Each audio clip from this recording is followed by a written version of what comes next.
Do you really mean to tell me right now that soldiers had risen from the dead and charged right into the enemy? You must be joking! Close, Stewie boy. In August 1915, German forces were leveling Osowiec fortress using chlorine gas. Their goal was simple: wipe out the Russian defenders without even needing a second assault.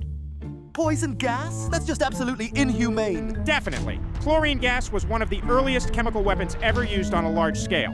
It burned the lungs, caused internal bleeding, and killed soldiers within minutes. And to make matters worse for the Russians, they did not have enough gas masks for every soldier, leaving most helpless against the gas. That is absolutely horrifying. It really is. There were even strong wind conditions that day, so much so that the gas rapidly swept in and out of the fortress. After hours of waiting, the Germans climbed out of their trenches and advanced. Crazy! So the Germans just walked in expecting nobody left alive? Exactly. They believed the fortress had been completely neutralized with no survivors at all. But then they started noticing movement inside the gas cloud. At first, they couldn't believe what they were seeing. To their surprise, around 60 to 100 Russian soldiers were still alive. They were severely burned, coughing blood, barely able to see through the gas damage. But they gathered what strength they had left before their bodies would ultimately give out and collapse. No way that they were still wanting to put up a fight after all that. Talk about pure self-determination. And after all this time, I thought that this was some supernatural phenomenon. Yeah, they weren't undead, just extremely self-determined, like you said. As soon as they got back up, they fixed their bayonets and launched a counterattack straight out of the gas cloud against a force of thousands. Overall, the Germans were not prepared in any way of what they saw, and the sight of them alone terrified them so much the entire advance collapsed and had the Germans scrambling and on the retreat.